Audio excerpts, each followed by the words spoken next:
actually negotiating with a little kid. Seeing such emotions in the eyes of the little in front of him, Emperor Jingwen's calmness, which had been so hard to calm down, was almost ruined again. Seeing that the situation was not good, Yushua immediately restrained himself. "If you beat me, I won't tell you."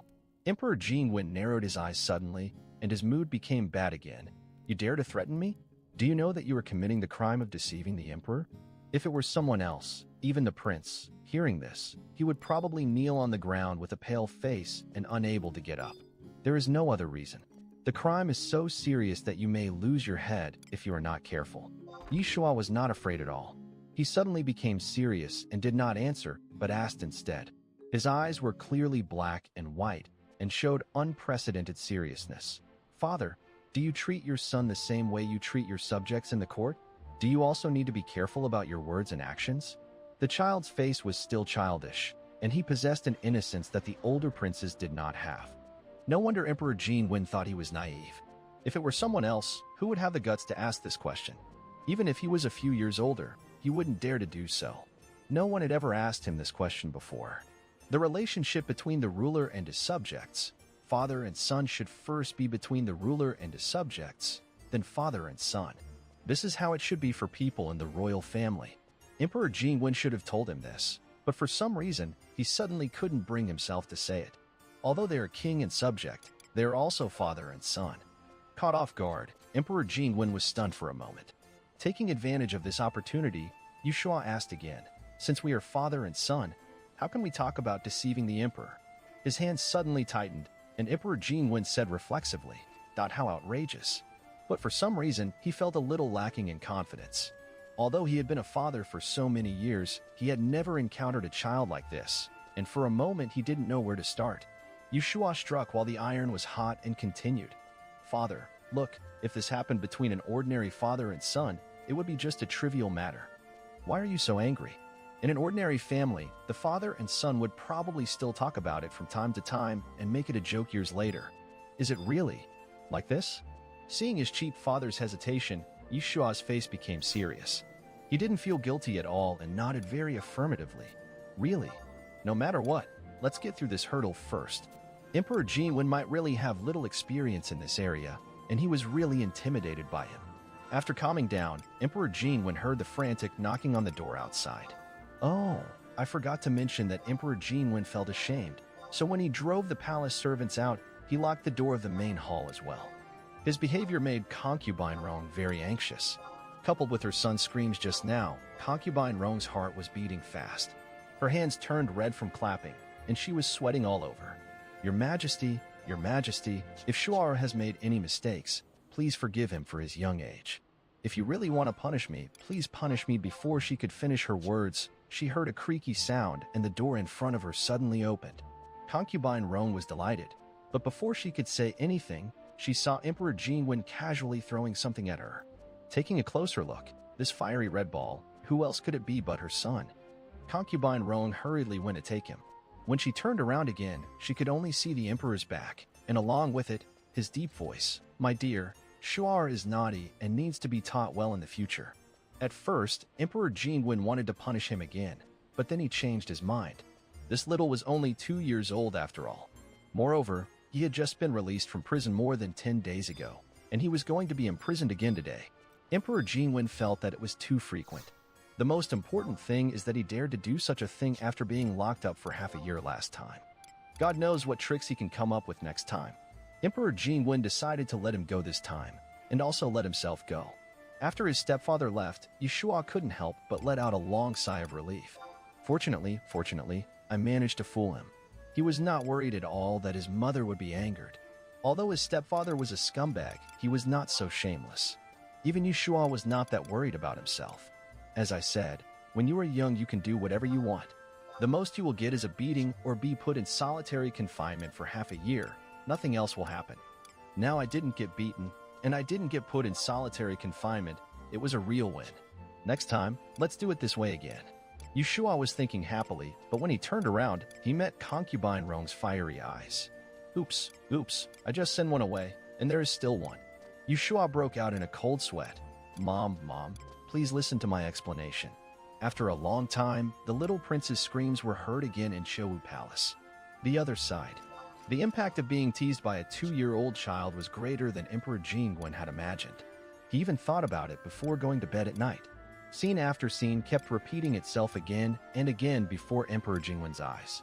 The more one wants to forget, the harder it is to forget.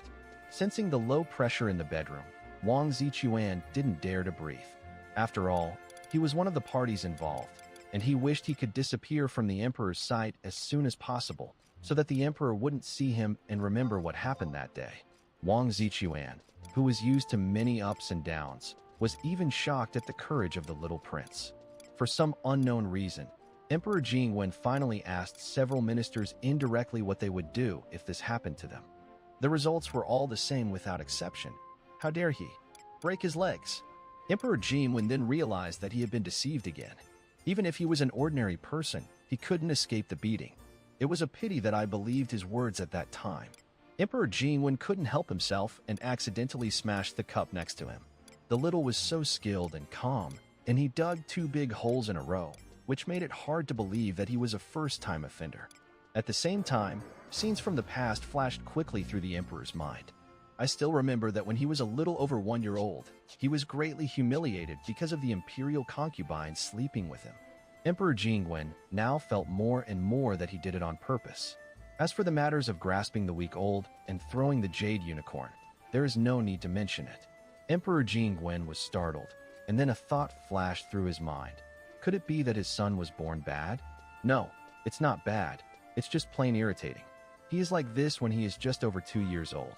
What will happen when he grows up? Because the crown prince and other princes were so diligent, obedient, and conscientious, Emperor Jingwen had the illusion that he was particularly good at raising children. It was not until today that Emperor Jingwen realized that all his previous children were raised in vain. All of them combined were not as troublesome as this one. The other party would even stop him with words like emperor and subject, father and son. Listen to this. Does this sound like something a 2-year-old child would say? But he couldn't really say anything like the emperor and his subjects were the first to rule over him. Everyone knew it, but they couldn't put it in the open, as it would ultimately hurt the relationship between father and son. Therefore, this question has no solution.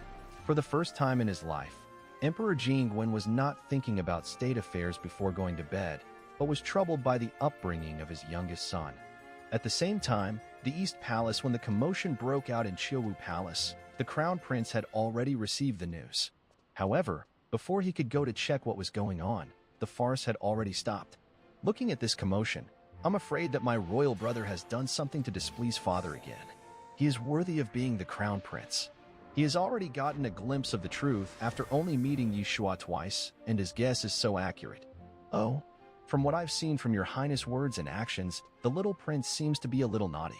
The tutor beside him had never seen the true appearance of the little prince, but after hearing him say this, he became interested. The prince twitched his lips when he heard this. Grandmaster, you don't know that my brother is more than just naughty. The Taifu is the crown prince's teacher. When facing his teacher, the crown prince has nothing to hide. So he told everything he had seen. Then the tutor stopped talking. Just by lying on a recliner and eating grapes, and having musicians and masseurs, the Taifu thought that it was fortunate that he was not the crown prince. Otherwise, he would have been a tyrant if he ascended the throne one day. Fortunately, the one he was assisting was the crown prince, so the more useless the other princes were, the better. Judging from the current situation, the little prince doesn't seem to be a cause for concern. The Grand Tutor had been worried about the Duke of Jin for 2 years, and now he finally felt a little relieved. But it's inevitable that those people who go to the study room will have to work hard in the future. After all, we are all in education, so we naturally know each other. As the saying goes, people of the same profession look down on each other, and this is especially true for scholars. Even the Taifu is no exception. As luck would have it, the person in charge of the upper study now is his old rival, Lord Jinsha. It's obvious that concubine Roan dotes on her child. The emperor has to worry about so many things every day, so it's basically impossible for him to discipline his child personally. So in the end, the responsibility falls on the prince's teacher. Even though the little prince is only a little over 2 years old now, and it will take him nearly 2 years to go to the upper study, the Grand Tutor has already anticipated the scene when the little prince goes to the upper study. Thinking of his old rival's headache, the Taifu couldn't help but smile. When the time comes, I must watch the fun carefully. On the other hand, as Emperor Jingwen's mood changed, the hearts of everyone in the harem also fluctuated. It was thought that the 6-month-long house arrest had crushed the little prince to death. As a record breaker, in the eyes of the concubines, the little prince would never be able to turn over again. Who knows how long it would take before someone saw the emperor carrying him around the palace. Note, it is carried on the back. Not to mention other princes. Even the crown prince does not have this honor. The emperor is a typical strict father. Apart from holding the prince when he is born, there is nothing more he does, let alone carrying him on his back. Even in the homes of lower-level ministers, it was rare for a father to carry his child on his back. What does father mean? It means unshakable authority in the most untransgressed existence in a family or even a clan. If you are too close to your children, won't they lose their sense of awe? After hearing the news, the concubine Shu and the others, who had been gloating at first, twisted their handkerchiefs to pieces and felt a sense of crisis. However, before they could come up with a solution, they heard that the emperor was furious and almost beat the little prince. What is this about? Emperor Jingwen changed his attitude so quickly this time that the queen and the others were really confused. Does the emperor love, or is he angry with the little prince? Not to mention them, even concubine Rome, his own mother, is almost having a headache. Her son is only 2 years old, and he is already like this. What will she do when he grows up? Looking at the child playing wildly in the palace as usual, concubine Rome decided to let him study in advance. It is said that books contain beauty and golden houses. Perhaps after he reads the books and understands the principles in them, he will naturally become sensible. For some reason, Yishua, who was watering the plants and mixing the mud, suddenly felt a chill on his back, as if something bad was about to happen. Soon, when he saw Siyu coming over with a pile of books, Yeshua realized that it was not an illusion, but something bad was really going to happen. So Yeshua ran away before concubine Rome could say anything. Mom, I suddenly remembered that I have something else to do. Bye-bye, he is just a 2-year-old kid. What is there for him to do? The child's back gradually walked away, and concubine Rome's expression changed from pretending to be gentle at the beginning to completely losing her trick and turned into anger. What are you all standing there for? Why don't you bring him back to me? Today, even if he says something ridiculous, he must recite this 1,000-character classic to me. Yes, although Yeshua has small arms and legs, he is not slow at all when running. And because of his small body, he can hide better. However, Yeshua also had his limits in mind. The palace was so huge, and with his small body, if he made a mistake, he might be swallowed up by someone with ulterior motives. Although on the surface he is quite safe as the son of the imperial concubine, it is always better to be safe than sorry. If anything happened, her mother, as a royal concubine, would definitely avenge him, but he would be dead by then, so revenge would be useless. So Yeshua deliberately avoided accident-prone areas such as rockery, pools, wells, etc. Just as he was wandering alone in the imperial garden, thinking about what to do next, he suddenly thought of a good place. If it's there, it should be fine. With his 6th brother going to school and unable to enter the Eastern Palace, Yeshua felt that it was time to find another good place to go. Yeshua did what he said and walked towards the destination with his calves. Not long after Yeshua left, Siyu and the others arrived, panting. That's not right. I just saw the little prince here. How come he's gone in the blink of an eye? Siyu couldn't understand why. The little prince had only been to the imperial garden a few times, and the swing he had set up before was not in this location. So how did he remember the route so clearly and even knew where it was better to hide without being discovered? If Siyu had not seen the abilities of these young eunuchs before, she would have really thought they were useless. But now is not the time to talk about this. The most important thing is to find the little prince. Just as Siyu was wandering around the imperial garden like a headless fly, Yeshua had already appeared at the door of Shulan Jai. He remembered that concubine Zhao lived here. Looking at the tightly closed palace gate in front of him, Yeshua stood on tiptoe and took great effort to barely reach the door knocker on it. Boom, boom, boom, boom, boom, boom. At that time, Zhao Chongrong was taking medicine. Since the loss of her child, her health has not improved as before, and she has basically been taking herbal medicine every day. As a result, just as she picked up the bowl, she heard a knock on the door. As her place was seldom visited by anyone, Zhao Chongrong initially thought she had misheard. Later, after being reminded by her maid, she asked the who was serving her to go out and check. With a creaky sound, the heavy door opened. The young looked out. No one was there. Could it be haunted? Then he heard a clear child's voice coming from below. "Excuse me, is Madame Zhao here?" The young lowered his head subconsciously. When he saw the red dress, he was stunned at first, and then startled. "Greetings, young prince." "Good luck to you, young prince." A look of surprise flashed across Zhao Chongrong's face. When she came to her senses, the little kid had already run towards her. Zhao Chongrong is not good at dealing with people, including children. Fortunately, Yi Shua is a chatterbox, so there is no need to worry about awkward silence. Why is concubine Zhao taking medicine? Is concubine Zhao sick recently? Facing the little kid's slightly worried eyes, Zhao Chongrong felt warm in his heart. "It's just to take care of my health." After saying that, she drank the medicine in front of her, then handed the medicine bowl to the maid beside her and asked her to deal with it. Wiping his mouth with a handkerchief, Zhao Chongrong asked, "Why is the young prince here?" "The most important thing is that he still remembers her. I don't know why, but I felt a sense of familiarity when I thought of concubine Zhao, so I came here." Yu Shua didn't feel embarrassed at all when he lied. "If Madame Zhao finds me annoying, I will leave now." The little baby looked so pitiful when he looked depressed. Zhao Chongrong hesitated for a moment, but finally accepted the trouble. "Wait a minute." Zhao Chongrong sighed. "If your highness doesn't mind, you can stay with me as long as you want." Yu Shua immediately perked up, no longer feeling aggrieved. I don't mind. Seeing that he seemed curious about her palace, Zhao Chongrong thought that there was nothing in it that couldn't be seen by the light, so she took the initiative to hold his hand and show him around. When he reached one of the drawers, Yu Shua suddenly stopped. "This thing should be ancient playing cards, right?" Although he had recognized what was in the box, Yu Shua still asked with a curious expression, "Madame Zhao, what is this?" "You were talking about this. This thing is called Madyao." Before Zhao Chongrong got married, she often played with her sisters. Later, she married Emperor Jingwen, who was still the crown prince, and it has been 15 or 16 years until today. This sling was brought here as a souvenir, and now it is old. "Yi Shua, is Madyao a toy?"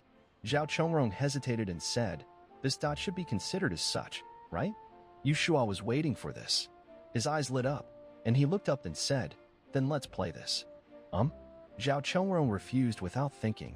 This is not something that children can play with. As well as, mahjong is fun only when 4 people play together, and there are only 2 of us. It's just a lack of people that's easy to handle. "Concubine Zhao, wait for me. I'll go call the queens from the 2 neighboring palaces." He had noticed when he came that this area was exceptionally quiet. It was not as lively as the Qiuwu Palace at all. It was probably because there were concubines here whose situations were similar to Zhao Chongrong's. There was no time to stop him. Zhao Chongrong could only watch the little kid run away. Zhao Chongrong was stunned. When they heard the knock on the door, the other 2 ladies, like Zhao Chongrong, did not react for a long time. Why did the little prince suddenly come to them? Children in the palace sometimes mean trouble. The prince is of noble status, and they cannot afford to bear the consequences if something goes wrong. The 2 of them subconsciously wanted to decline, but who knew that the little prince would speak up next? "Madam, can you play mahjong? We are short one." It sounded as if there were already 3 people, and only herself was missing.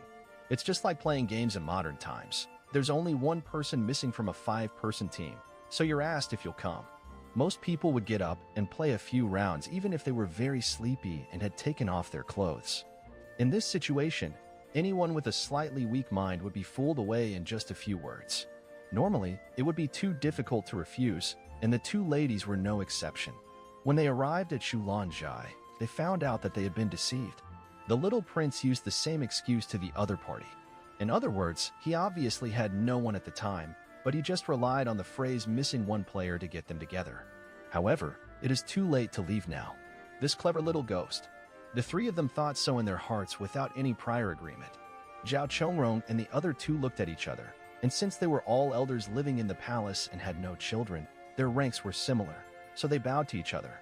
As the host of Shulanzhai, Zhao Chongrong hurriedly asked the palace maids and eunuchs to prepare hot tea and snacks. By the time the servants came into the courtyard with the snacks, Yi Shua had already come out with the mahjong cards. As for Madyao, it was very popular in the Zhou dynasty and was considered one of the most popular gambling games at that time. The other 2 ladies were not unfamiliar with it either. as they often played with their sisters during their boudoir years. But now, so many years have passed, and their hands are numb. Looking at the slightly worn cards in front of them, the three people's eyes flashed with nostalgia at the same time, and the restraint and strangeness in their hearts also dissipated a lot.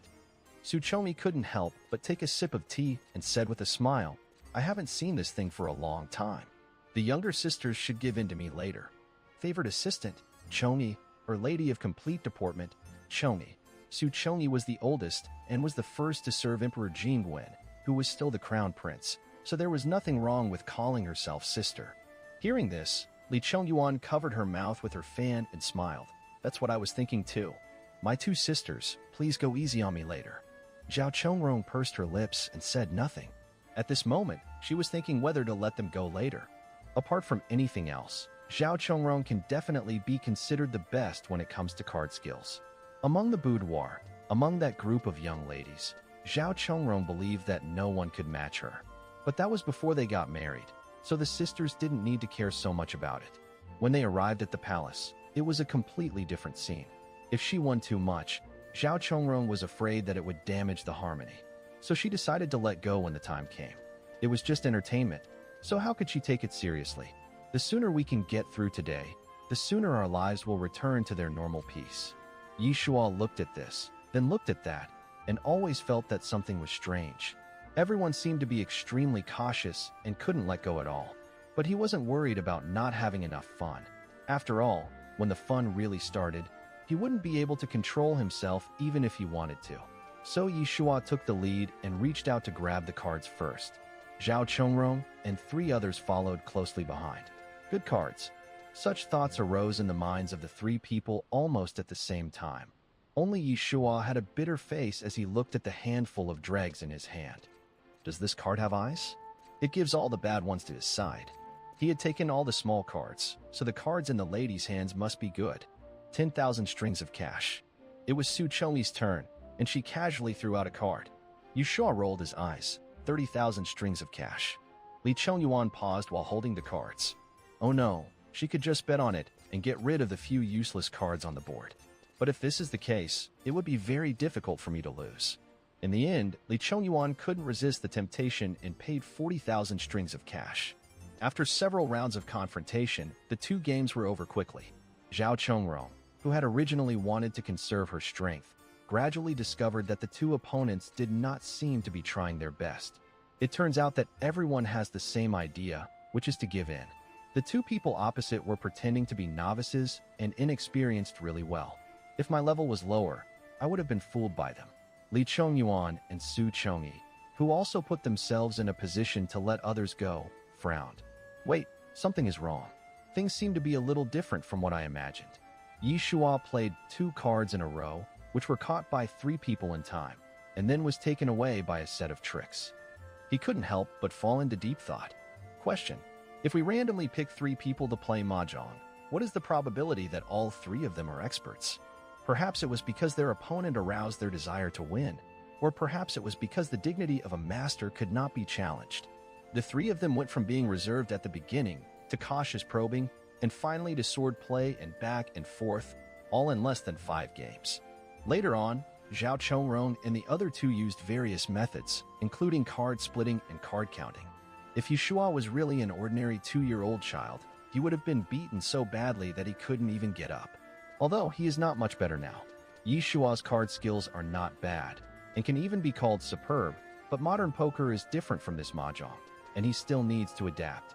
Mahjong equals Mahjiao. The most important thing is that the 3 ladies agreed to explain the specific rules to him when they played cards. But when the game started, they forgot everything. Just like that, the 3 of them fought back and forth, and in the end, only Yi Shuo was injured. By the time Zhao Chongrong and the others reacted, Yi Shuo's wallet was empty. All the New Year's money he had saved for 2 years was lost. Looking at the child's empty wallet and aggrieved face, Zhao Chongrong and others suddenly woke up. Oops, I forgot about the little prince. Looking at the pile of silver beans at hand, Zhao Chongrong and the others all showed a hint of embarrassment on their faces. Your Highness. For fear of making him cry, Zhao Chongrong was just about to draw something, but the next moment, the palace door of Shu Lanzhai was pushed open again. It turned out that concubine Rong had finally brought people here to look for her. Seeing the anger and anxiety on her face, Zhao Chongrong and the others were startled at first, and then they wanted to salute. Concubine Rong was the same. She was about to curse, but Yi Shua didn't even give her the chance. Concubine Rong watched her son rush towards her, and then stuffed something into her hand. "Mother, save me." When concubine Rong heard this, she didn't bother to scold him. She just thought that he was bullied when she was not around. When he looked down, he found that what he put into his hand was actually a mahjong deck of cards. "Mother, your son has lost all his New Year's money. Please help him win it back, okay?" Concubine Rong's attention was indeed diverted. Nanny Yu, who was holding a copy of 1000-character classic behind her, looked a little embarrassed at this moment. "I'll settle the score with you later." Concubine Rong glared at the little thing, but in Yushua's eyes, it didn't have much deterrent power. Then concubine Rong approached and sneered. "You three teamed up to bully a child. What kind of ability do you have?" Zhao Chongrong opened her mouth, but for the first time, she was speechless. After all, what the other party said makes sense. With a quick glance, she found her son's seat and sat down in front of everyone. "How about I play a few games with you?" Upon hearing this, Yushua spoke up immediately. "Mother, you are amazing. Mother, you are great. But can she really succeed?"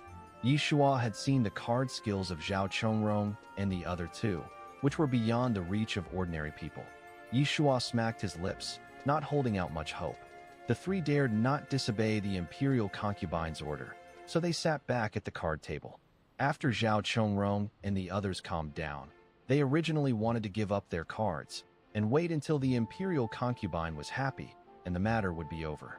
However, no matter how they planned, they could never have imagined that the imperial concubine's card skills were so bad. Fearing that she would be discovered if she did it too obviously, Su Chongyi played a card when the time was almost right, thinking of sending the imperial concubine away. As a result, that the imperial concubine refused to accept it. If she goes out again, the imperial concubine still won't want it. Su Chongyi was stunned. What she didn't know was that the imperial concubine was also in a difficult situation. At first, she wanted to let it go, but later on, she found that she suddenly couldn't get up anymore. Su Chongyi had no choice but to play her last card. The atmosphere suddenly fell into an eerie silence. Come again, come again." The imperial concubine narrowed her eyes. She just didn't believe it. Yi Shua on the side blinked his eyes, pulled her sleeve, and said, Mother, stop playing. We should go back to study." "Wait a moment. Nanny Yu, please watch him first, and let me do it again." Yi Shua looked innocent when he heard this. This is what his mother said herself. It has nothing to do with him. However, this wait took most of the day, from the bright sunshine in the afternoon to the dim sunset in the evening. Although concubine Rong won a few times, she still lost more often. Even so, Zhao Chongrong and the others did not try their best. Finally, mother and son joined forces to gradually turn the situation around. Concubine Rong suddenly found that mahjong was quite interesting. It would be nice to play it in her spare time when she was bored in the palace. "Tomorrow afternoon, the three of you must remember to come to Qiuwu Palace to find me." How could Yushuan not see that his mother was addicted? It just so happened that there was something to catch his mother's attention, so she didn't have to force him to study all the time. Zhao Chongrong was not particularly averse to hearing this. After playing cards for an afternoon, the three of them found that although the imperial concubine looked unhappy when she lost, she did not vent her anger on them and was generous when paying. She was considered a good player. At first, concubine Rong didn't want her son to get involved. What would happen if he was so young and indulged in pleasure? However, she found that without the little thing beside her to guide her from time to time, she really couldn't win. So often, when concubine Rong was frustrated with losing, she would drag Yushua over and let him take the field, while she would sit aside and watch. After understanding the rules, with the training of 3 mahjong masters and the foundation he had learned before, Yushua's mahjong skills improved by leaps and bounds. At first, Zhao Chongrong and the others thought he was a child and gave in to him, but gradually, the three of them felt it was too much and could only play with him at their true level. Emperor Jiwen always remembered that he had been too cold to the imperial concubine and her son. Now that the Duke of Jin had settled down temporarily, he slowly felt guilty and wanted to make amends. If it had been before, he would have asked the eunuchs around him to inquire and say hello. Why would he have made this trip in person? It had been a long time since they last met, and Emperor Jinwen thought that the imperial concubine and her son would be very happy to see him, so he blurted out, "I don't know how that little is doing lately." After receiving the order, Wang Zichuan, who was preparing the sedan chair, was startled when he heard this and could not help but secretly glance at the emperor. The little prince had just played a trick on the emperor. Logically, the emperor should be very disgusted with the little prince. Why did he ask about the little prince's recent situation so casually? However, the emperor still seems unaware of it, which is really strange. "Why are you looking at me like that?" Emperor Jinwen was worthy of being an emperor. He noticed it in an instant. Wang Zichuan was shocked, but fortunately he reacted in time, so he smiled and said, "I was just thinking that the little prince will be happy to see the emperor later." Of course, 2 months later, Emperor Jinwen had already found a reason for his son in his mind. The reason why the little behaved like that might be because he had been neglected for too long. Isn't it said that a child who is not paid attention by his father will try every possible means to attract his father's attention? Wang Zichuan was used to reading people's faces and immediately followed the emperor's words and said, "Since the little prince has worked so hard in his studies, why doesn't your majesty consider giving him something as a reward? I'm sure the little prince will like whatever your majesty gives him." Emperor Jinwen thought about it and agreed. "It's rare that my youngest son is so motivated, so naturally I should give him a small reward. Go and ask the Ministry of Internal Affairs to fetch 2 brushes. If you want to do your work well, you must first sharpen your tools." Although the youngest son has not formally started to learn calligraphy yet, it is always a good idea to prepare it early. T/L equals who brushes are made with fine horsehairs, which is good for scholars as these brushes doesn't impair easily. Emperor Jinwen led his men and walked towards Qiuwu Palace quite easily. Result. What is the result? As soon as he approached, Emperor Jinwen heard some unusual movements inside. It seemed that Qiuwu Palace was very lively. At first, Emperor Jinwen felt a little relieved to hear the laughter of a woman who was different from the imperial concubine. It would be perfect if the harem could always maintain friendship and harmony. It was not until Emperor Jinwen quickened his pace and stepped into it quickly that he was caught off guard and saw the following scene. In the bright afternoon sunshine, my youngest son, who I hadn't seen for 2 months, was standing on a stone pier in the yard. From time to time, he was yelling something, while his hands were waving in the air. His hands, which had never held a brush, were now struggling to hold a pile of paper. Judging from the complex patterns on the paper, it was mahjong tiles? The little kid, who can barely hold chopsticks for eating and have never touched a brush to write, is already playing mahjong cards with great skill. From the looks of it, he even seems very skilled. Looking at the people sitting opposite him, who else could it be but his 3 concubines? Emperor Jinwen remembered from afar that these 3 people were extremely low-key in their daily lives, and their clothes were extremely plain, so they were always quite inconspicuous when seen in the crowd. Now, everyone has a rosy face and a smile on their face. But the long of paper on their face is really an eyesore. Emperor Jinwen finally came here, and he saw that his son had prepared such a big surprise for him. Emperor Jinwen only felt a loud, and a surge of hot blood rushed to his forehead. By the time he reacted, he had already shouted loudly, "What are you doing? This voice sounds familiar." Emperor Jinwen watched his son turn around and think for a while, which made Emperor Jinwen even more angry. "Oh no, I've been so obsessed with playing cards lately that I forgot I have a father." Yushua quickly threw away the mahjong cards in his hand, pretended nothing happened, and saluted. "Greetings to the emperor. May the emperor be well." Yushua spoke first, giving Zhao Chongrong and the others time to tidy up their appearances, and asked the palace maids around them to help take down the note. The 3 of them were nervous and knelt down hurriedly. "Greetings to the emperor. May the emperor be blessed with good health." "It's over. I was caught red-handed. Although Madio is not a prohibited item, it should not be allowed to entertain people like this in the palace, right?" Emperor Jinwen looked at the 3 of them steadily, and then looked at Suyu and the others who were nervous beside him. "Where is the imperial concubine? Where is she now? This is Qiuwu Palace. Could it be that the imperial concubine has no control over this at all?" As soon as he finished speaking, concubine Rome came out of the hall in a hurry. Seeing that there were still traces of water on her face that had not been wiped clean, and small pieces of broken paper on her neck, Emperor Jinwen immediately understood what had happened. Emperor Jingwen's face began to turn pale. He could never have imagined that the imperial concubine had condoned this and was even involved in it. Presumptuous. You know that gambling is taboo in the palace. The furious emperor made everyone sweat profusely, and no one dared to refute him. Only Yishua was able to remain calm, so he quietly defended himself. There was no gambling. We were just posting notes. The imperial concubine nearly fainted when she heard this, and she wanted to reach out and cover her son's mouth. It's already this time. Why don't you obey your father? Sure enough, when he looked up, he found that the emperor was getting angrier. Zhao Chongrong, Su Chongyi, Li Chongyuan. As the emperor read out the names one by one, the three of them couldn't help but feel a chill in their hearts, and their faces turned pale. Just when they thought that the emperor would at worst demote them this time, they heard the little prince speak. Father. Without waiting for his cheap father to finish his words, Yishua hurriedly said, this matter was caused by this son. It was the three ladies that this son found. It has nothing to do with the ladies. This is indeed true. If he hadn't come to their house, Zhao Chongrong and the others wouldn't have suffered this unexpected disaster. If you want to punish someone, please punish this son. Okay. Emperor Jingwen narrowed his eyes.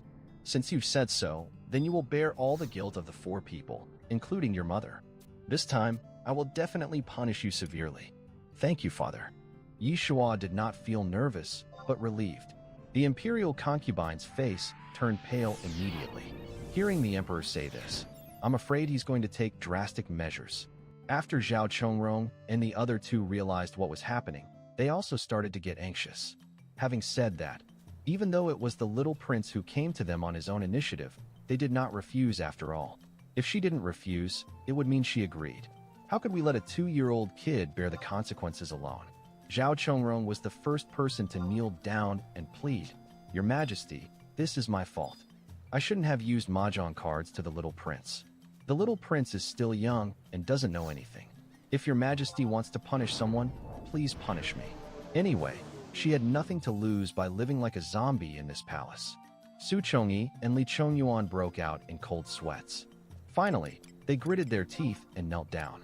For a while, the entire Chouwu Palace was filled with the sounds of women crying and begging, which made Emperor Jingwen feel overwhelmed. It was clearly their fault, but Emperor Jingwen felt that he had become the bad guy. Emperor Jingwen was so angry that he laughed. Without saying a word, he looked at them for a long while. Even so, they showed no intention of retreating. After a while, Emperor Jingwen suddenly waved his hand and said, Su Chongyi, Zhao Chongrong, and Li Chongyuan, the three of you can go back to your respective palaces. Emperor, shut up. If you dare to beg for mercy again, I will punish you too. Wang Zichuan stepped forward in time and advised, Ladies, the emperor has spoken. Ladies, please go back first. Someone, send these ladies back to the palace. Zhao Chongrong and her companions were unable to resist, and the three concubines/ladies were helpless. When they left, their eyes were almost filled with worry. However, what Yishua was thinking at this moment was, He only asked the ladies to return to the palace without mentioning any punishment. It seems that his cheap father's anger has subsided. Emperor Jingwen still looked extremely furious, but he had no idea that his son had already noticed something. It's not anything else. It's mainly because the little took the initiative to stand up, which made Emperor Jingwen realize that he still has some good qualities. The fact that he did not shirk responsibility was in line with Emperor Jingwen's wishes. However, Emperor Jingwen soon discovered that it was too early for him to be happy. It turns out that we shouldn't have any unreasonable expectations of this little. Wang Zichuan is worthy of being the man who has stood beside Emperor Jingwen since the time of Emperor Qiandi and remains standing today. His work efficiency is astonishingly high. Taking advantage of the chaos in Chouwu Palace, he had already figured out the cause and effect of the matter. He had just noticed Wang Zichuan asking questions nearby, so when his cheap father asked him questions, Yishua didn't tell a single lie, in order to prevent his cheap father's mood, which had just calmed down with great difficulty, from getting out of control again. Although, the effect of telling the truth may be even stronger. Emperor Jingwen sat at the head of the table, speaking in a deep tone, unable to tell whether he was happy or angry. Tell me, what have you done in the past 2 months? Yishua knelt there obediently, counting seriously, performing artistic creation, relaxing by having fun, and getting up on time. I will only give you this one chance to confess. Emperor Jingwen tightened his grip on the beads in his hand. and his eyes became somewhat dangerous. Seeing this, Yishua immediately changed his words. Make mud, play cards, eat, play cards, sleep, play cards. Wang Zichuan standing by nodded affirmatively. His Highness the Little Prince was right. Emperor Jingwen, didn't you say he should recite the 1,000-character classic? Emperor Jingwen gritted his teeth and looked at concubine Rong beside him. Only then did concubine Rong remember that this was what she had in mind when she went to look for him. Later on, I don't know how, it became what it is now. Your Majesty, it is my fault. Concubine Rong's face was filled with shame. At this point, it is impossible for Emperor Jingwen not to know that it was this little who was causing trouble. He was only 2.5 years old, but he could come up with so many clever ideas. Even Emperor Jingwen had to admire the boy's intelligence. But what's the use of his intelligence if it is not used in the right way? In fact, the more Yishua did this, the angrier Emperor Jingwen became. Emperor Jingwen then spoke, with rare patience and earnest teaching. You are not even 3 years old yet. As a prince, you don't do what you should do. You are so distracted by playing with things. How can you achieve anything by playing mahjong every day? This is really hard to say. Yishua couldn't help but look at Wang standing beside him. Wang Zichuan hesitated for a while, and finally had to lean over and whisper in Emperor Jingwen's ear, Your Majesty, the little prince's card skills are now better than those of the 3 ladies. Finally, under the threatening gaze of Emperor Jingwen, Wang Zichuan gradually fell silent. Looking at the little kid kneeling quietly below, Emperor Jingwen felt a headache and difficulty, not knowing where to start teaching him. Now that he can hold the chopstick steadily, has he learned to play cards? Recalling how he was bossing around when he came here today, Emperor Jingwen couldn't help but take a deep breath. The atmosphere suddenly became stagnant. At the same time, Yishua also felt very wronged. It was just a game of cards, but his cheap father had to interfere. It was okay before, but even a little entertainment is not enough. Yishua felt that being a prince was really tiring, especially with his status and background. If he was too smart, his stepfather would be unhappy. If he was uneducated, his stepfather would also be unhappy. He had to be outstanding, worthy of his status as the son of a dragon and the grandson of a phoenix, and make his stepfather proud. But he couldn't be too outstanding, as being too outstanding would easily sow the seeds of disaster. As expected of an emperor, he is so difficult to serve. Just when Yishua was thinking about something, Emperor Jingwen also changed his words. The mahjong is, after all, a minor sport that cannot be put on the stage. Even if it reaches the pinnacle, it is still just that. Yes. Anyway, anything that cannot help build a beautiful great zhou is useless. Even if it can build a beautiful great zhou, it probably doesn't sound high-end and is useless in the eyes of my cheap dad. But living in modern times, Yishua feels that there are top talents in all 360 professions, and as long as a person has one specialty, it is enough to make a living. If you are good at playing mahjong, you can also have no worries about food and drink. Not to mention mahjong, making mud well is also a skill. Yishua originally wanted to continue to develop, but he was forced to stop his career just after it started. As a feudal emperor, Emperor Jingwen would never consult his son's opinions on future development. Whatever he said was the truth. Soon, Emperor Jingwen made a decision. Wui. Emperor Jingwen had realized that ordinary people could not do anything to him at all and might even be led astray by him. This kind of matter should be handed over to more reliable people. At first, when Yishua saw his cheap father shouting at the air, he was a little confused, thinking that his cheap father might have been so angry that he lost his mind. There was no one there. Result: before he finished speaking, a figure rushed out, then quickly stopped and knelt on one knee. Master, this scene really stunned Yishua, a modern man, and shattered his 3 views. This guy, he can fly. This unscientific. Mother. Subconsciously, Yishua rolled and crawled to grab concubine Rong's clothes. But when he turned around, he saw that his mother seemed to be used to it, as if she was already quite familiar with such scenes. Concubine Rong was naturally familiar with it. After all, she had seen her father and brothers too many times when she was at home. Therefore, concubine Rong was a little puzzled. What's wrong, Sha? Yishua finally reacted at this moment. It turns out that Kung Fu exists in this world. This was the first time that Emperor Jingwen saw his youngest son frightened like this. Emperor Jingwen thought that he was afraid of Wu Yi, and he was even more satisfied and more determined to let Wu Yi help look after him. Wu Yi, from now on you will take my place and keep a good eye on the little prince at all times. Don't allow him to do anything unnecessary. As for what unnecessary things are, it goes without saying that they refer to things like playing mahjong. Emperor Jingwen took great pains to help him quit his gambling addiction. Yishua was stunned at first, and then his heart was filled with joy. Yes, Yishua did not feel that he had lost his freedom because of being monitored. Instead, he was quite excited. Let me ask you, which modern person is not curious about martial arts? Yishua remembered that when he was young in his previous life, he also had a deep yearning for martial arts. Later, when he grew up, he found that these were all fictional, so he gradually gave up the idea. This has nothing to do with how high your IQ is. It's purely a yearning for something you can't do. But Yishua was afraid that his stepfather would see it. It would be troublesome if his stepfather changed his mind, so he quickly lowered his head before his stepfather looked over. However, this scene was not what Emperor Jingwen saw. The little kid's shoulders trembled as if he was extremely scared, which made Emperor Jingwen breathe a sigh of relief.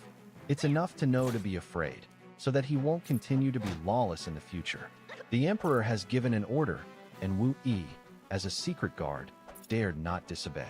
After being stunned for a moment, Wu Yi responded without hesitation. Yes, Your Majesty, I will definitely take good care of the little prince on your behalf.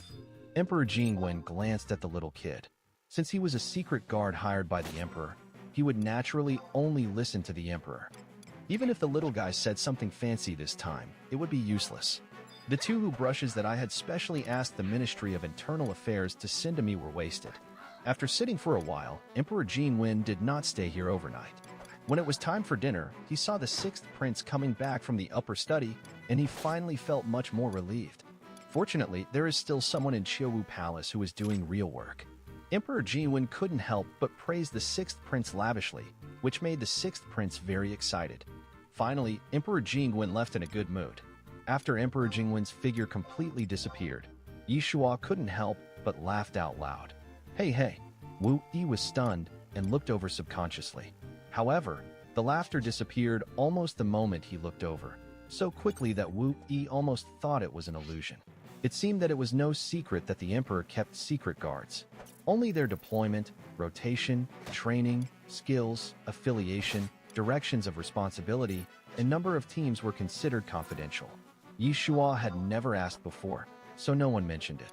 Even the 6th prince knew about it for the first time. Looking at the man standing like a wooden stake not far away, the 6th prince felt a bit complicated. Although it is a good thing to get the attention of the emperor, and it is indeed enviable, but if it is in this way, the 6th prince thought about it and decided to forget it. No one would consider surveillance as an honor. Only my little brother could do that. Seeing his little brother acting as if nothing had happened, the 6th prince couldn't help but curl his lips. I've told you a long time ago not to touch those things, or our father will be unhappy. Living in Qiuwu Palace for the same 2 months, how could the 6th prince not know what the imperial concubine and his younger brother were doing? The 6th prince naturally tried to persuade them, but no one listened to him. After trying again and again, the 6th prince finally gave up helplessly. Upon hearing this, Yishua couldn't help but roll his eyes at the roof. He doesn't care whether his cheap dad is happy or not. As long as he is happy, isn't that enough? There are so many things that my cheap father doesn't like, and it's impossible to avoid every one of them accurately. That would be exhausting. So it's better to just let it go, as long as it doesn't touch the principles. I believe that my cheap father who can become the emperor naturally has his own strengths, and he will accept it sooner or later. Yishua couldn't help but sigh. Xiaoming, you worry about too many things. Be careful not to age prematurely. Call me 6th brother. The 6th prince couldn't help himself and reached out to knock on his brother's head. Then, the 6th prince felt disappointed. He also wanted to be as carefree and free as his little brother, doing whatever he wanted, but reality constantly reminded him that he couldn't. He did not have the noble status that the younger brother was born with, so he needed to work 100 times harder to gain a firm foothold among his brothers. And now, his efforts have finally been noticed by his father. Thinking back to his father's praise of him during dinner, the 6th prince felt that it was all worth it. Yishua covered his head and collapsed completely on the 6th prince's bed with his clothes clearly stained with mud. Coming back to his senses, the 6th prince could no longer bear it. Get up. I won't. I won't. It was midsummer, and the stars were like dust falling on the sky. The moonlight was gentle, passing through the window lattice and scattering on the bedside. The cicadas outside the door chirped, adding to the tranquility of the summer night and matching the leisure and freedom of the two children at the moment. Just after the hour of guarding, Louis had to speak up. Your Highness, it's time to rest. This guy, does he even have to take care of my own eating and sleeping? Ignoring the sixth prince's obviously amused look, Yishua's face became serious. He patted his and sat up without saying a word. The sixth prince's smile suddenly stopped. Something is wrong. Why is my little brother so obedient today? However, before the sixth prince could figure it out, the two of them had disappeared. Back to the side hall, 2 months have passed, and the side hall has been redecorated. Yishua has specifically instructed that cinnabar is not allowed to be used. Although they didn't quite believe what the little prince said about cinnabar being harmful and asking them not to use it again, since the little prince had spoken, the Ministry of Internal Affairs just did what he said. The new side hall was extremely simple, with almost no paint used, so Yishua had already moved in. He even asked his mother to add some money to get a slightly bigger bed, so that it wouldn't matter even if Yishua rolled around on it. It took about a quarter of an hour to wash and get clean. Yishua climbed onto the bed and covered himself with the quilt without Wu Yi's reminder. When Wu Yi saw this, he thought, the little prince doesn't seem to be as naughty as the master said. Isn't he quite well behaved? After the little man in front of him lay down, Wu Yi was about to jump onto the beam to rest, but suddenly he heard him say, "Wait a minute." Wu Yi turned around and looked at him with a bit of confusion. "What do you want, young prince?" "I usually go to bed at 11 p.m. on weekdays. I couldn't sleep so early today." Yishua was not lying. As a modern man, he was lucky to be able to fall asleep after 10 p.m. So, Wu Yi waited quietly for what was to come, and was on guard to prevent the little prince from suddenly starting to act up. "So, can you tell me a few stories?" "So that's it." Wu Yi breathed a sigh of relief, then refused. "I'm sorry, little prince. I'm not good at this. If you really want to listen, I can call the nanny for you. Anything is fine." Yishua blinked his eyes, looking like His Highness was very considerate and easy to talk to. "Since you are not good at telling stories, then choose something you are good at. Anything will do." The only things he was good at were spying, lurking, assassination, etc. But the key was that all of this was confidential and nothing could be told to the little prince. Wu Yi was troubled. Just when he decided to ignore him and was about to disappear, Yishua spoke again. "How about you tell me about martial arts? These shouldn't be relevant, right? If we only talk about martial arts, then yes, there isn't." Wu Yi thought about it and didn't find anything taboo, so he sat at the head of Yishua's bed at his invitation. If you want to learn martial arts, you must first understand its principles and operating mechanisms. It is similar to writing a program. You must first understand the basic structure of the thing itself. After knowing the algorithm, you can proceed step by step, and play, modify, and fill in the algorithm one by one. Thinking of this, Yishua asked a lot of questions. For example, Wu Yi, what exactly is this internal force? How is it formed? Wu Yi, is there a fixed route for the inner force to run? Does it rely on personal performance, or is there something else? Are there any taboos that must not be touched? Can everyone cultivate this inner strength, or does it require certain conditions to be met? Does learning martial arts require the assistance of a technique? What is the difference between one technique and another? And so on. Because the little prince asked some very simple questions, basically you can find the answers by flipping through the book. Besides, Wu Yi had never heard that someone could accomplish anything just by asking questions. If he wanted to get started, he needed someone to watch over him carefully and teach him patiently. Among all the secret guards, Wu Yi was a talented person picked out of 100, otherwise he would not have been able to serve the emperor. But despite this, when Wu Yi first started practicing, it took him a full half-month to slowly feel the chi with the guidance of his leader. This is even more difficult for ordinary people who have no foundation and no one to teach them. Therefore, Wu Yi just thought that Yishua was just curious as a child and answered his question casually. Afterward, Yishua quickly understood that the so-called internal force was actually just a kind of energy.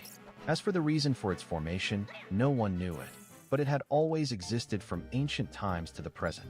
Yishua guessed that this was probably what made this world different from his previous life. Since anyone with the right physique can practice it, regardless of occasion, time, or place, The difference is probably that it exists in the air that everyone can access. It is colorless and odorless, so it exists like oxygen, but is invisible to the eye. Yishua quickly accepted this matter. As for the differences between the exercises, there are actually differences. Just like mathematics, there are some fixed formulas, but the solutions are very different. The same problem can be solved in many ways. Some are more convenient and quicker, and some are more complicated. But overall, they all lead to the same goal, which is to make the chi in the body more solid and powerful. You mean, the location of Dantian is here, right? Yishua opened his eyes, covered his stomach, and insisted that it was Dantian. Wu Yi was caught off guard and subconsciously wanted to correct. No, my lord. It's here. As he said that, he pointed to the place where the Yinjiao, Qihai, Shermin, and Guan Yuan acupoints intersected below Yishua's navel. T/L equals various acupoints. Then, Yishua pretended to understand and moved his hand down a little bit. Is it here? Although it is a little lower, it is still far away from the Dantian. He obviously didn't understand. It's still not right. After several attempts, Wu Yi considered for a moment and said, "My lord, I'm sorry." As he spoke, under Yishua's expectant gaze, Wu Yi gently pressed his palm towards Yishua's Dantian. In just a moment, Wu Yi withdrew his hand. In an instant, Yishua felt a heat in his Dantian, and something seemed to have appeared in his body out of thin air. He immediately understood that this should be Wu Yi's internal force. However, this heat was not Yishua's own after all. His untrained body was like a funnel. The heat was stored for less than 2 breaths before it quickly dissipated. Wu Yi just wanted to answer his question in the simplest and quickest way, so naturally he wouldn't put in much effort. Although he looked at Wu Yi with surprise on his face, Yishua secretly noted down the trajectory of the movement of this internal force. From bottom to top, they are Guan Yuan, Mingmin, Zhongshu, Jiang, Lingtai, Juk, until Shenting, Bai Wei, and Fengqi. From top to bottom, they are Qihai, Fuxi, Huiying, Jimin, Yinggu, Sanin Jiao, and Yongquan. From left to right and from right to left, there are 7 acupoints respectively. In total, this heat passes through 64 acupoints. T/L equals if someone really wants the vast knowledge, then click here. These acupoints are arranged in a certain order. As long as Yishua works his way back in order, he doesn't even need any written records to know how Wu Yi's internal force works. As a subordinate of his cheap father, Wu Yi is always around to protect his cheap father. Even if he is not the strongest, he is one of the strongest. And the word Wu is very telling. Wu Yi, Wu Yi. It's hard for Yishua not to have associations.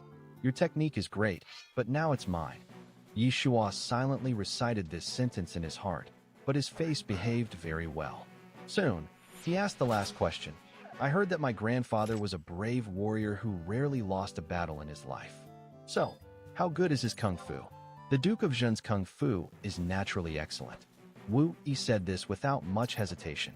Yishua saw that although there was admiration in his eyes, there was no longing or fear. Yishua immediately knew what was going on. As expected, since the royal family is the ruler of this country, their foundation is naturally the strongest. Yishua felt relieved and also gave up the plan of looking for his mother. Wu Yi would never have thought that just with a small, unintentional action, his biggest secret was known to others. During the whole process, he was unaware of anything and even felt that the little prince was easy to take care of and manage, not at all as troublesome as his master had worried about.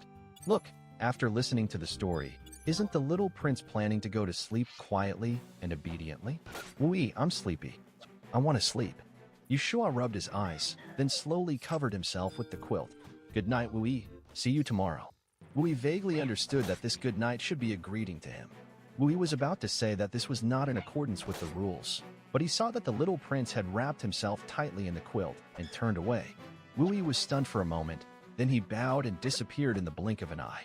At this moment, he was thinking that if the young prince could be as well-behaved and quiet as he was tonight, he would not mind telling him more insignificant stories like this one.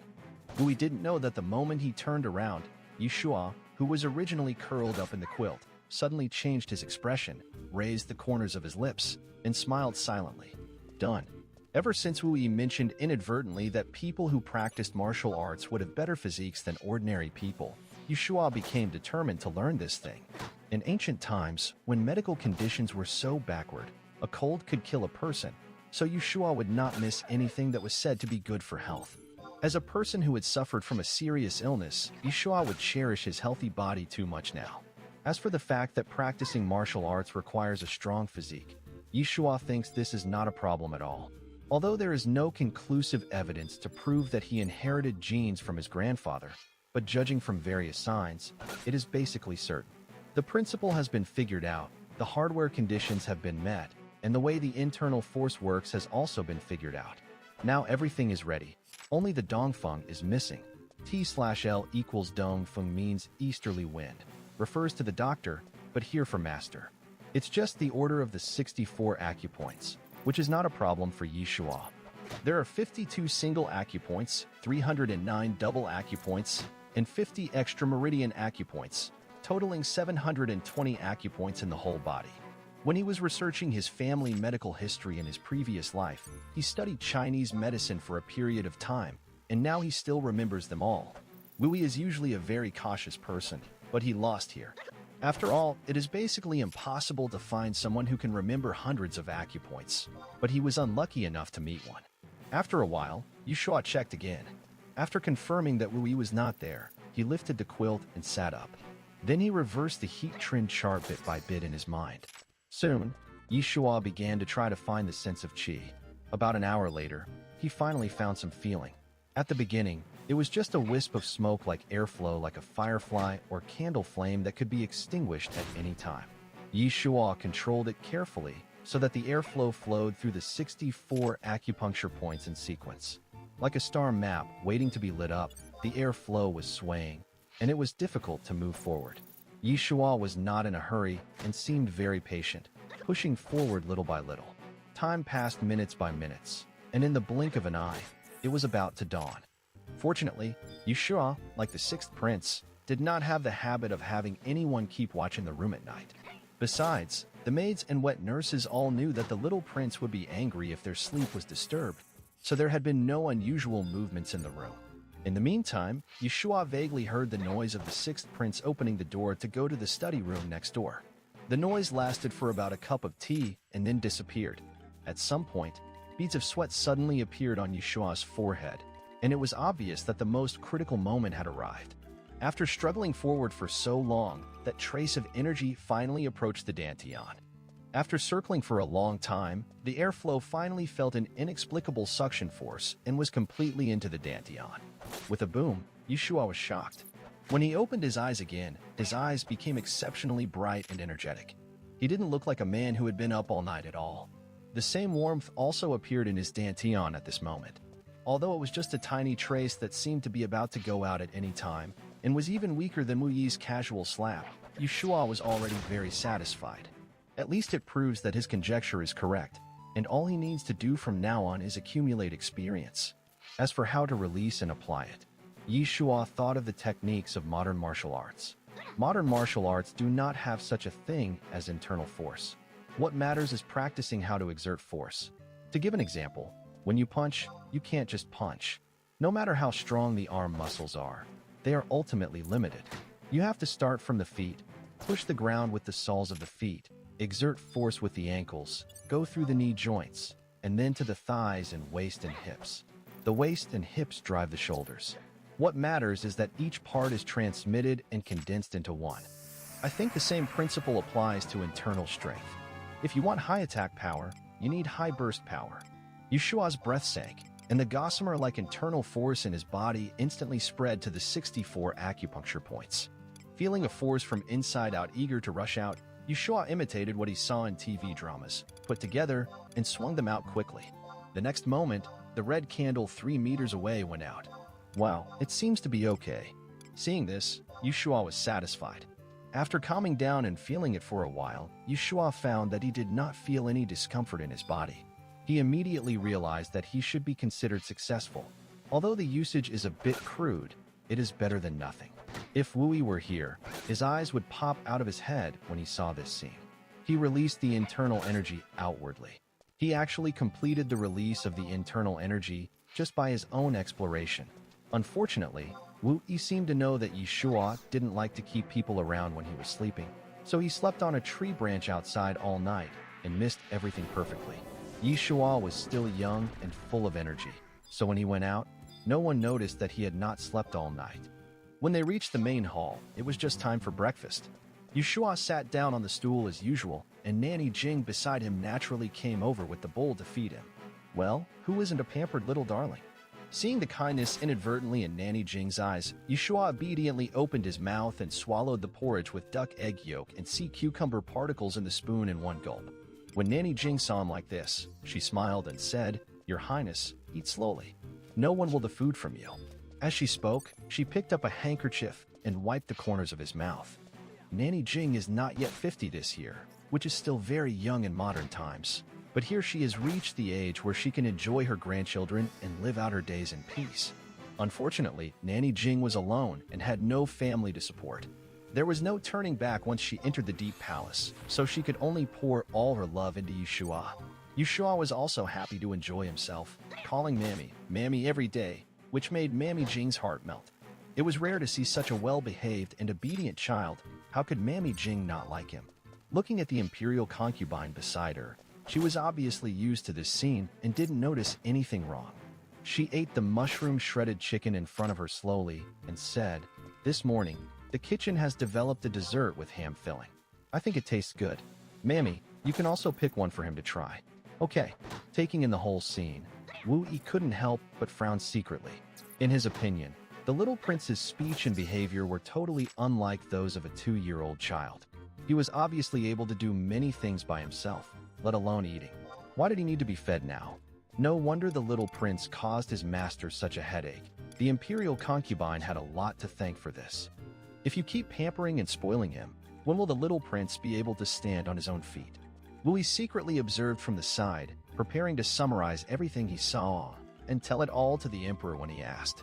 As a secret guard, one must not only be proficient in martial arts, but also think about what the master thinks and worry about what the master worries about. After finally waiting for Yeshua to finish his breakfast, Louis followed him all the time. He discovered that not only the imperial concubine, but even the eunuchs and palace maids in Qiuwu Palace followed him subconsciously. Especially the senior palace maids such as Su Yu and Su Xin, whose attitudes were exactly the same as that of Nanny Jing. This is far from the end. Soon, Zhao Chongrong and 3 others also arrived. Of course, this time they are not playing mahjong. How could they have the courage to commit such a crime against the law? But after one night, the 3 of them could no longer bear the worry in their hearts, so they got up early in the morning and came to Qiuwu Palace.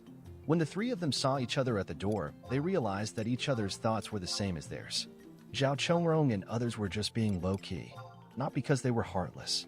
On the contrary, it was because they had not been in contact with outsiders for a long time that if someone suddenly broke through the defense line, that person would appear to be extremely good and different from others. It has been really quiet around them for too long.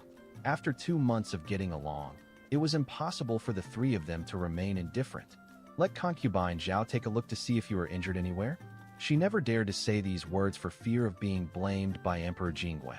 But after what happened yesterday, Zhao Chongrong seemed to have changed a little. Yishua did not resist upon hearing this and allowed the 3 ladies to examine him. Seeing that he didn't seem to be seriously injured, the 3 of them breathed a sigh of relief. It was said that the emperor didn't know what was wrong recently and suddenly started beating his son. Zhao Chongrong felt uneasy when she thought of this. Fortunately, the emperor was not so tactless as to hit a child who was only 2 years old. Your Highness must have been frightened yesterday. Look, what did concubine Zhao bring you today? As she spoke, Zhao Chongrong took over from her personal maid. A 9-ring chain? Playing mahjong is a waste of time, but 9 rings is an educational toy. The emperor can't say anything about it, right?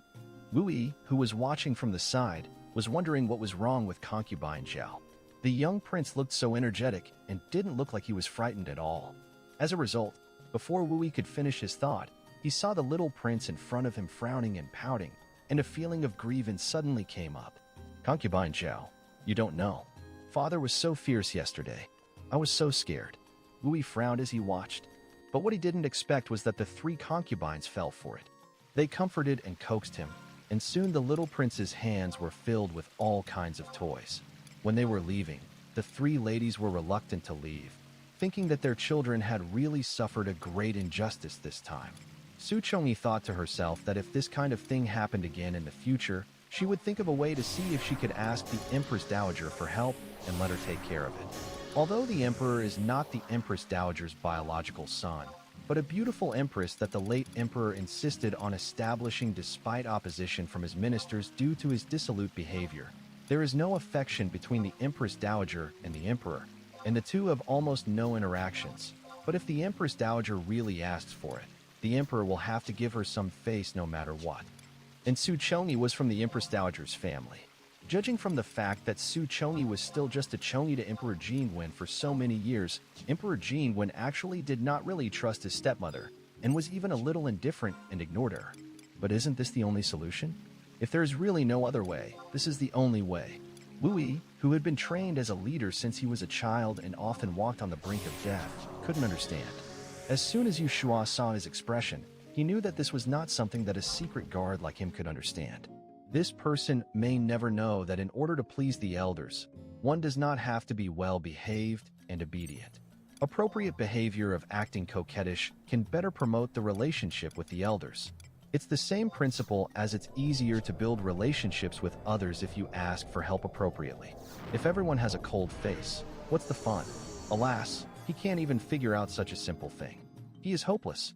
Although Wu Yi didn't understand, it didn't stop him from drawing conclusions. He felt that the main reason why the little prince was so obsessed with pleasure was that too many people doted on him. What the little prince needs now is someone who can control him. So Wu Yi took out a copy of 1,000 characters from somewhere and said in a slightly stiff tone, "Young prince, it's time for you to study." Yu Shua was not panicked at all and quickly kicked the ball back. "But you have to teach me first, so that I know what is written on it." He has forgotten that he is illiterate, so he has to learn this. "You have to read it to me first." Wu Yi felt that what the little prince said made sense, so he picked up the 1,000-character classic and started reading it. Yu Shua took the opportunity to secretly practice internal skills under his nose. Don't ask. Asking is stimulating. After about 2 hours, Wu Yi discovered that the little prince seemed a little stupid. After such a long time and with so many words, he could only recognize a few here and there, and those were the simplest ones. "I know. This is heaven and this is earth, right?" Seeing the little prince pointing at the words heaven and earth in the book with a serious look on his face, as if asking for praise, Wu Yi could not say a word of disdain. Then the little prince asked again, "What are these?" Wu Yi then noticed that he had picked up a travel book at some point and was comparing the words in the travel book with the 1,000-character classic one by one, appearing to be very studious. Wu Yi thought about it and read the travel notes to him. 1 travelogue, 2 travelogues, 3 travelogues. Finally, in addition to heaven and earth, the little prince learned 3 other new characters. Although it was more tiring than his usual shifts, Wu Yi felt that it was all worth it. "Wu Yi, you teach really well." As the sun set, Yi Shua looked up and praised sincerely. After half a day, he was tired of listening to free travel notes, so he planned to try a storybook tomorrow. I have to say that Wu Yi's voice is still okay, and it would be more touching if he read the script. "Your Highness, I am ashamed to accept your praise." A few days passed like this, and Emperor Jinwen was still thinking about this matter. He came to inspect the results soon. However, as soon as his secret guard opened his mouth, Emperor Jinwen immediately found something wrong. What's wrong with your throat?" Emperor Jinwen became alert. Did Shuaer cause trouble again? As a result, Wu Yi's answer was somewhat beyond his expectations. "Your Majesty, the little prince has been very quiet recently and very studious. He has already learned a lot of new words. Out of habit, Wu Yi never mentioned a word about his own contributions. Although Wu Yi's background as a secret guard meant he could be absolutely trustworthy, Emperor Jingwen's first reaction when he heard this was still doubt. Was the son Wu Yi was talking about really his own? How can that little ever be so calm? "Are you sure?" Wu Yi was very sure. "I am willing to guarantee it with my life." So my son suddenly changed his nature? Sure enough, the decision to let the secret guards watch him was the right one. Only someone like Wu Yi could cure him. Emperor Jinwen was skeptical, but when he saw that Wu Yi's expression did not seem fake, he gradually believed what he said. Well done. Emperor Jinwen relaxed his brows, praised him, and decided to use this trick to deal with him if this situation happened again in the future. Wu Yi was very excited. Afterward, Wu Yi talked about several ladies. Sure enough, Emperor Jingwen frowned subconsciously. He did not expect that his youngest son would be so good at pleasing other concubine. You know, a loving mother often spoils her son. Having a royal concubine was already a headache for Emperor Jingwen. If there were 3 more concubines like Zhao Chongrong, Emperor Jingwen would know without a doubt that his son would be ruined in the future. Neither being too eye-catching nor being too incompetent was the result that Emperor Jingwen wanted. But he couldn't issue an order to separate them from the little prince. In this case, he could only let the most trustworthy people around him keep a close watch on them. As for the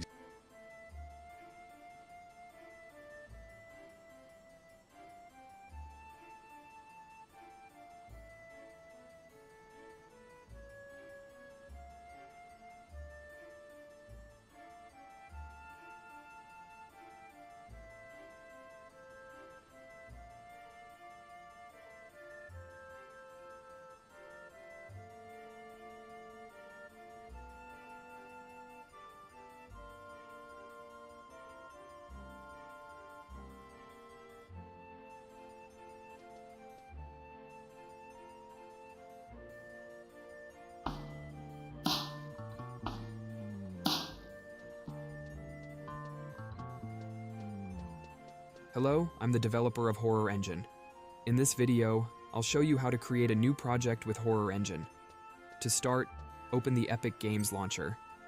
Then, navigate to the Library tab and search for Horror Engine. If it's already in your library, you'll find it here. If not, head to the Marketplace tab and search for Horror Engine there.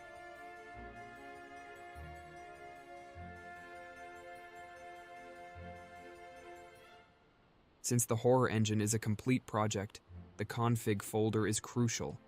If you're not an advanced Unreal Engine developer or don't fully understand Horror Engine's mechanics, it's best to leave this folder untouched for now. Now, let's explore the project settings and familiarize ourselves with the frequently used basic assets. By the way, I still prefer using the Unreal Engine in the Unreal Engine 4 Classic layout. If the interface seems different to you and causes confusion, head to Load Layout under the Window tab and select Unreal Engine 4 Classic Layout. Let's navigate from the Edit tab to the Project Settings section. You can personalize the Description section according to your preferences. This area allows you to edit information such as project name, project version, company name, homepage, and support contact. The project display title determines the name that appears in the window title bar upon launching the game. The Maps and Up Modes section is crucial. The Horror Engine defaults to the Horror Engine game mode, so it's crucial not to change this setting. It also utilizes the Horror Engine game instance as the game instance class, which should remain unchanged. The Editor Startup map is responsible for the map that loads automatically when you launch the editor. Similarly, the game default map sets the map that automatically loads upon opening the game. Here, by default, the intro level, which displays the introduction logos I've prepared, is selected. The intro level is set to automatically transition to the menu level where the main menu is located, after showing the logos. The Collision section is crucial.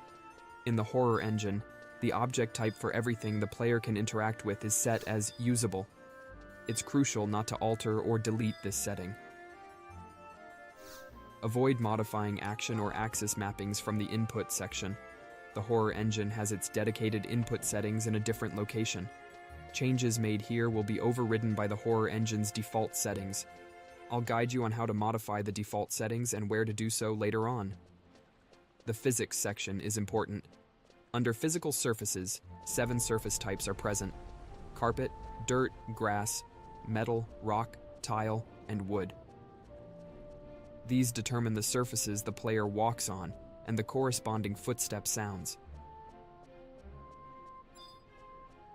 All of these necessary settings for the Horror Engine to function are stored in the config folder mentioned earlier. Therefore, when attempting to merge the Horror Engine with a different complete project as a beginner, the config files from both projects might overlap. resulting in improper functioning of your project. Let's examine the content we will use most often. Within the Horror Engine folder, there are 3 structures: gameplay settings, input settings, and video settings. The default game settings are configured by editing these files. In the Blueprints folder, there is a save game actor. When placed in the scene, it allows the player to interact with it and save the game. I placed it in this folder for quick access. The rest of the interactable objects during the game are located within the Usable Assets folder. The Controllers folder contains button, lever, valve, fake book, fake painting, and fake wall torch blueprints. These controllers trigger a specified event or mechanism when interacted with during the game. The Doors and Furnitures folder contains blueprints such as cabinet, door, drawer, ladder, sliding door, which are interactable during gameplay. The Electronics folder includes various electronic objects, such as radio, television, VHS set, alarm system, and more. The Inventory folder contains objects that the player can pick up, examine, and add to their inventory during the game. The Lights folder contains lighting objects that illuminate your scene and can be interacted with during the game. The Physics Objects folder contains items that you can pick up, throw, or place during the game. The Portal and Triggers folder, as the name suggests, contains portal and triggers. The portal beams the player to a predetermined location upon contact. The Damage trigger inflicts damage upon contact with the player, resulting in a decrease in their health. The Look trigger triggers a specified event when the player looks or focuses on it. The Overlap trigger initiates a specific event when the player overlaps with it during the game. Upon taking a photo of the area where the photo trigger is placed, it triggers a specific event. The Put trigger triggers a specific event when a particular object is placed within the area where it's situated. The Puzzle Maker keeps track of specific conditions triggering itself, allowing the triggering of another event when it reaches the specified count. It's a helpful tool when designing complex events that require specific conditions to be met. The Shoot trigger triggers a specific event when the player shoots onto it. Beyond all, Horror Engine's biggest weapon is Horror Events system. Horror events are inherently embedded in all interactable objects, enabling the triggering of any event under any condition. You can design chaining events on the viewport without the need to edit any blueprints, pushing the limits of your imagination, such as dimming a light when touching an object, revealing an item when opening a door, or teleporting to another location when looking at a specific point. This system empowers users to actualize a wide array of creative scenarios effortlessly. In this first video of the Horror Engine tutorial series, I've tried to provide the most helpful start possible. Please consider subscribing, and I'll see you in the next video.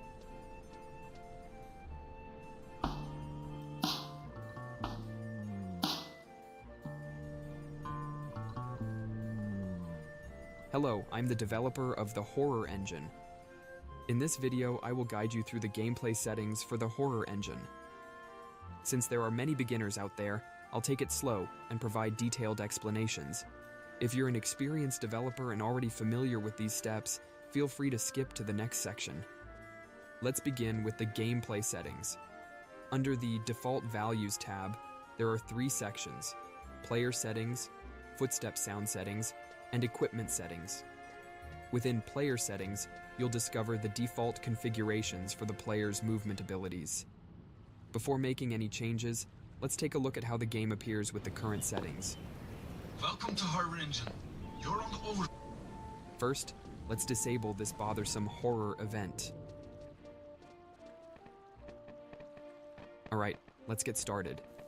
These are the current values for walking speed, running speed, crouched walking speed, jump velocity, leaning amount, and leaning head angle. Let's modify them and see what happens. I will set standing height to 150 and crouched height to 30 centimeters.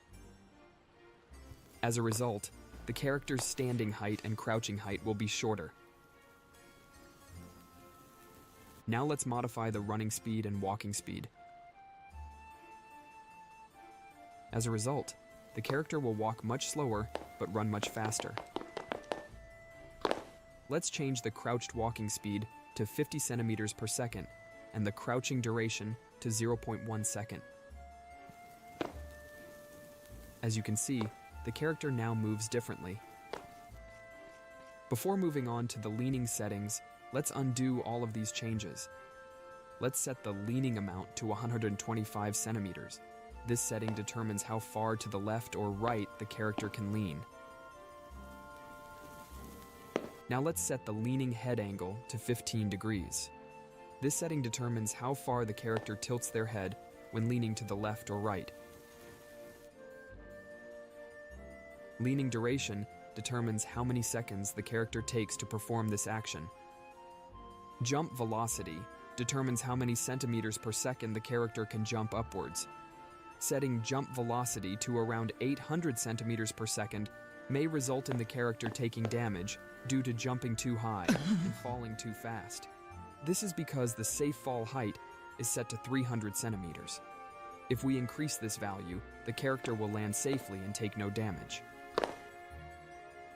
Fall resistance determines the character's resistance to damage from falling. As you can see, falling from this height results in the character's health dropping to 45. Increasing the fall damage resistance value will reduce the damage from falling.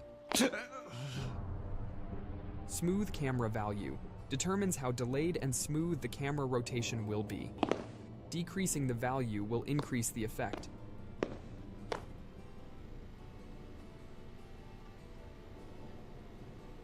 You can experiment to find your preferred value or turn it off by unchecking it. Head bobbing value determines how much the character's head will bob when walking. Increasing the value will enhance the effect. You can also turn it off by unchecking it. Field of view controls the player's viewing angle. A higher value widens your perspective, while a lower one narrows it. Depth of field allows the player camera to clearly focus on the distance it is looking at while blurring the remaining distances. The aperture is set to 3 by default. Decreasing this value will increase the blur effect. Optionally, you can turn it off by unchecking the box. If you prefer not to see subtitles during in-game dialogues, you can turn off this feature here. Likewise, you have the option to enable or disable in-game notifications. Lastly, you can customize the damage sound effect, death sound effect, fear sound effect, and you died sound effect settings here.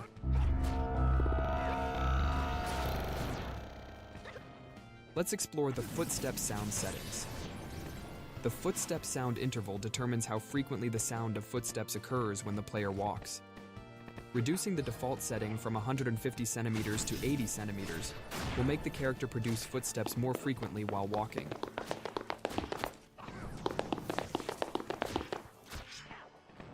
If the physical material the character is walking on is not specified, the default sound you set here will be produced. Other surfaces will produce the sound specified for their physical materials. The options labeled jump determine the sound when the character lands after a jump. You can customize all of these options with your preferred sounds. Allow me to demonstrate how to set the physical type of any material. I will place an object in the scene that the character can walk on, then create and assign a new material to it.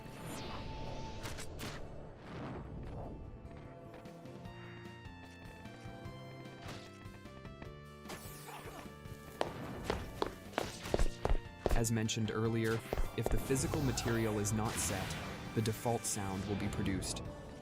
If you wish the material to represent a specific physical type, such as metal, you can easily set its physical material to metal in the details panel. This method can be applied to any material created or acquired from the Unreal Engine marketplace. The Horror Engine includes 7 preset surface types. However, if these are insufficient for your needs and you require additional surface type options, you can add them with a small modification. First, navigate to the Edit tab and then go to Project Settings. Once there, proceed to the Physics section. As explained in the first video, this is where surface types are created. Enter the preferred name for the new surface type you wish to create. After creating the new surface type, proceed to assign it by creating a new physical material. To do this, navigate to the Audio folder and find the Physical Materials folder. Within this folder, you'll find the physical materials that come with the horror engine. Simply duplicate one of them and assign it the same name as the new surface type you just created to avoid confusion. Then, select the new surface type you've just created as its surface type.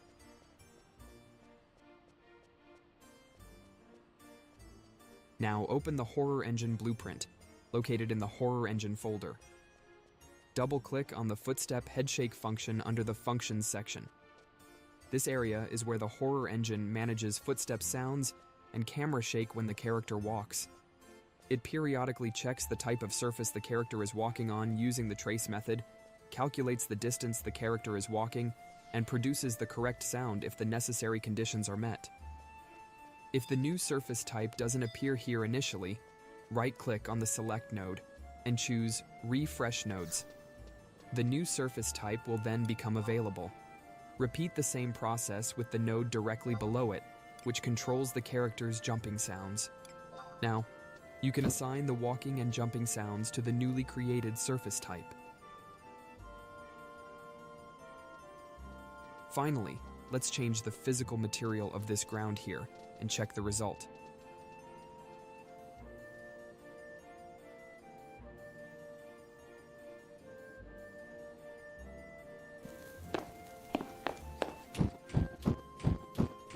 And that's it.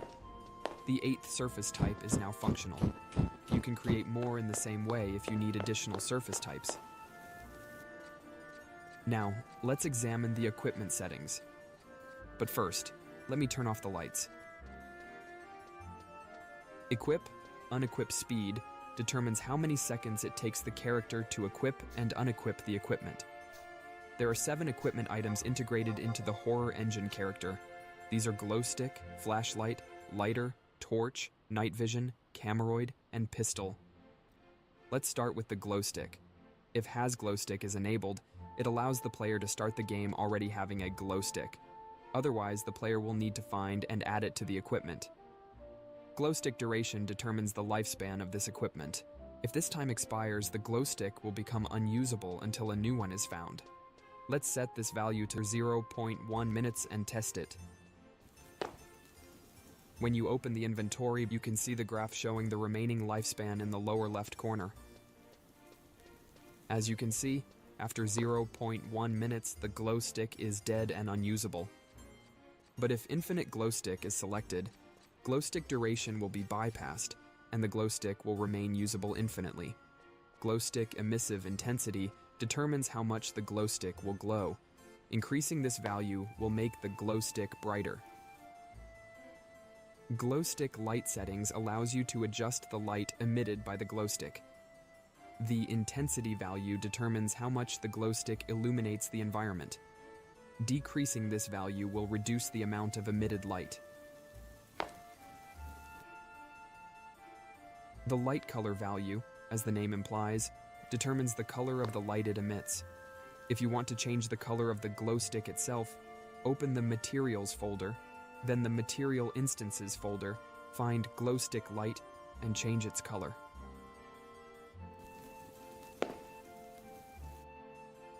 The attenuation radius value determines how far the light will spread. The source radius and source length values don't matter much at the moment, so I'll skip them. You can leave these values as they are, or change them and check the results. The Cast Shadows option determines whether the light casts a shadow.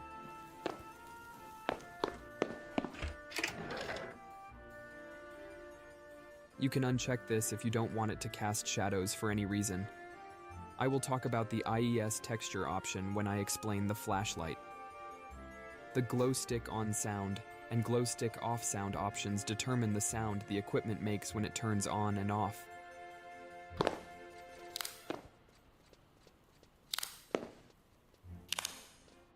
Glow stick is set to make a crackling sound only the first time it is used, so these options are left blank here. The flashlight options are nearly identical except for slight differences.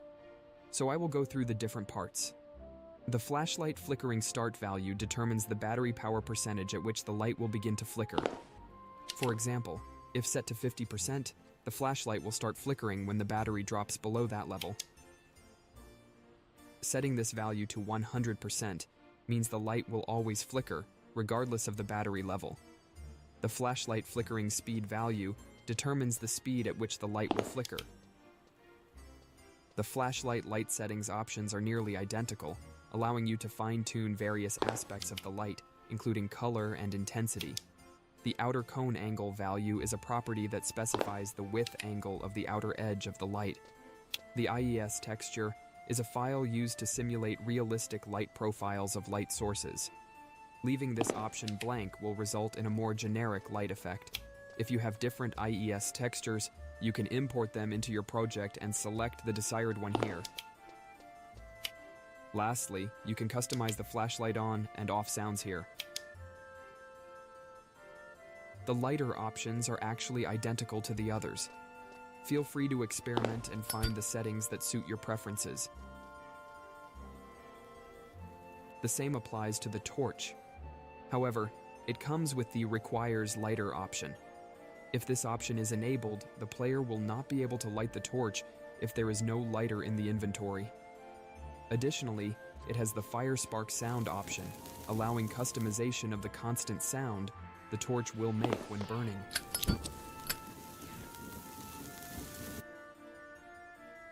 The night vision options are similar to the others, with minor differences. The night vision has the ability to zoom in and out using the middle mouse button. The night vision low battery warning value determines the percentage below which the battery will trigger a warning signal. As demonstrated, it gave a low battery warning when the battery dropped below the specified value. The night vision maximum zoom value determines how far the camera can zoom. Decreasing this value increases the zoom distance. Night vision light settings does not require any intervention, but those who are curious can examine it. Night vision post-process settings determines how the scene will look when night vision is turned on. For example, film grain intensity can be adjusted, color grading lookup table can be assigned, and temperature or saturation can be modified. The sound effects can also be changed according to preference. Cameroid allows the player to take photos during the game and store them in the inventory. The photo needs to be shaken for it to form on the paper. Before taking a photo, the flash feature can be turned on and off using the right mouse button. The Cameroid photo shake difficulty value determines how much the captured photo needs to be shaken to form on the paper. Cameroid flash settings allow customization of its flash. For example, the color of the flash can be changed here. Additionally, similar to night vision, there are post-process settings. Here you can add grain to the photo or make the photo black and white. Taking photos can also trigger a specific horror event when the necessary conditions are met. The sound effects can also be changed according to preference.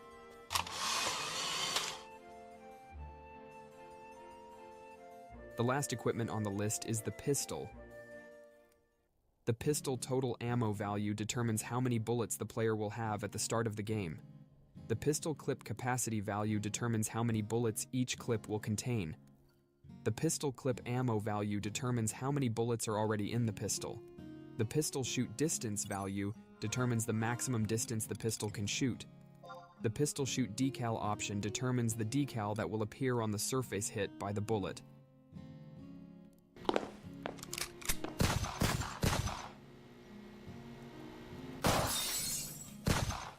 To shoot any object with the pistol and achieve results, the horror event must be used. Or the object to be shot must be a blueprint that is a child class of use. And the shoot event must be designed. We will examine the horror event system in detail in future videos. In this video of the Horror Engine tutorial series, I've tried to guide you through the gameplay settings in as much detail as possible. Please consider subscribing, and I'll see you in the next video.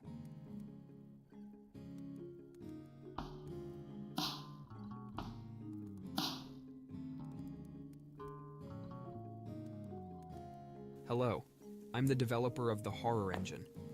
I've received questions about how to adjust the walking and running speed of the player character in certain situations during the game, and then reset it back to its original values. Before I get into that, let me explain how the usable objects and the horror event system work. After that, I'll show you how to use them to change the gameplay settings during the game. Let's begin with the usable objects. In the Horror Engine, all blueprints that the character can interact with should be child classes of the Use blueprint. All the functions needed for interaction, including the function that checks the conditions for a horror event to start, are built into the Use blueprint. Let's create a new blueprint and configure it as an object that the character can interact with. As you can see, when creating a blueprint in the Unreal Engine, it prompts you to select the parent class. Choosing the Use blueprint ensures that it is created correctly. However, even if it wasn't initially created that way, you can still modify it later. Let me demonstrate what happens in this case, and then guide you through the process of changing it. Not surprisingly, we can't add the necessary functions like use or alternative use as events. This is because the parent class of the blueprint is not set to use. To fix this, click on Class Settings, and then, under the Details tab, change the parent class to Use. Now let's add the necessary events to this blueprint. The Use event is activated by a left click on the object, while the Alternative Use event is activated by a right click. Let's verify if everything is functioning correctly.